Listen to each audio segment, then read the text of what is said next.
Satuan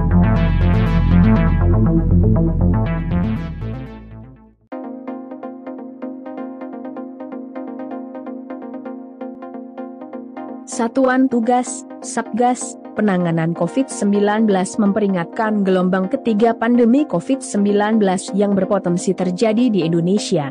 Juru bicara Satuan Tugas, Satgas, Penanganan COVID-19 Wiku Adhisa Smito mengatakan, sejumlah negara tengah menghadapi gelombang tersebut. 3 gelombang pandemi dunia masing-masing terjadi pada Januari 2021 sebagai puncak pertama, April 2021 puncak kedua, dan Agustus-September 2021 sebagai puncak ketiga. Sementara, RI baru mengalami 2 gelombang pandemi. Kita harus waspada dan tetap disiplin protokol kesehatan agar kita tidak menyusul third wave atau lonjakan ketiga dalam beberapa bulan ke depan, kata Wiku dalam konferensi pers yang ditayangkan YouTube Sekretariat Presiden, Selasa, 14 September 2021. Berikut penjelasan dari epidemiolog terkait gelombang ketiga COVID-19 yang berpotensi terjadi di Indonesia. Penjelasan epidemiolog soal gelombang ketiga menurut epidemiolog Universitas Griffith Australia Dickie Budiman, gelombang ketiga infeksi corona sangat mungkin terjadi, sebab mayoritas masyarakat Indonesia belum mempunyai imunitas untuk melawan virus atau tingkat vaksinasi yang masih cukup rendah. Dalam artian imunitas itu dari vaksin. Vaksinasi dosis penuh, apapun vaksinnya. Ini kan 80%-an, masyarakat masih rawan karena belum mendapat vaksin, kata Dickie, saat dihubungi Kompas.com, Sabtu, 18 September 2021. Tak hanya varian Delta, tetapi juga varian Alpha maupun varian lain yang dapat membuat kondisi rentan dan mendorong potensi terjadinya gelombang ketiga infeksi. Dickie menuturkan, adanya varian-varian baru COVID-19 juga sangat rawan memunculkan kembali gelombang ketiga. Ini yang harus dipahami dan tidak ada negara yang meskipun vaksinasinya sudah lebih dari 60% bisa menghindari gelombang ketiga, sulit, ujar dia. Prediksi terjadi Desember. Dickie menjelaskan, potensi gelombang ketiga infeksi bersifat dinamis. Dulu saya memprediksi Oktober, tapi ini berubah lagi, mundur lagi, jadi Desember. Desember pun gelombangnya menurun juga, merendah, nggak sebesar seperti prediksi sebelumnya, tutur dia. Ia memaparkan, ini disebabkan adanya intervensi yang dilakukan seperti PPKM yang diperpanjang lebih diperkuat. Prediksi-prediksi ini tidak statis, dinamis banget. Artinya semakin kita konsisten, semakin disiplin dalam memberikan intervensi, termasuk capaian vaksinasi, ini akan membuat potensi gelombang ketiga itu semakin jauh atau mengecil tapi tetap ada, jauh mengecil, tambah dia.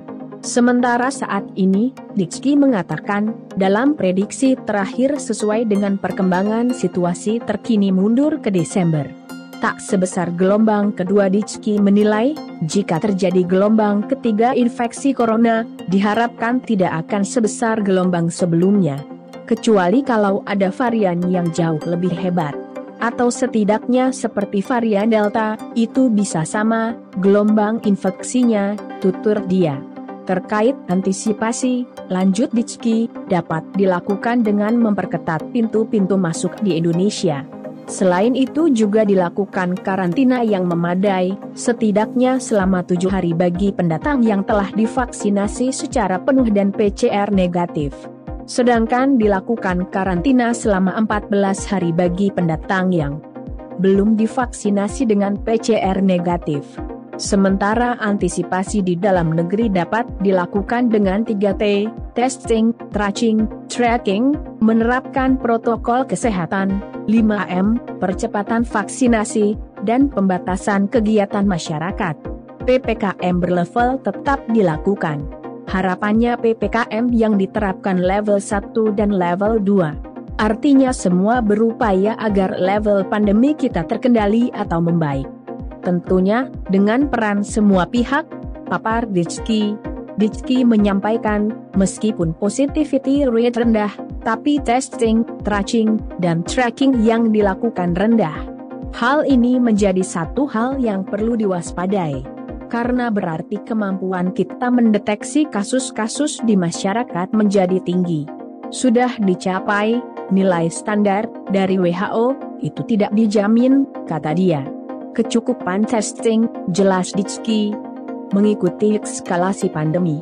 Misalnya ada terkonfirmasi 1000 kasus positif, harus ada tracing minimal 1000x15 orang, itu minimal.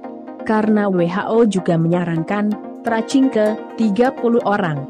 Nah ini harus dilakukan, ujarnya.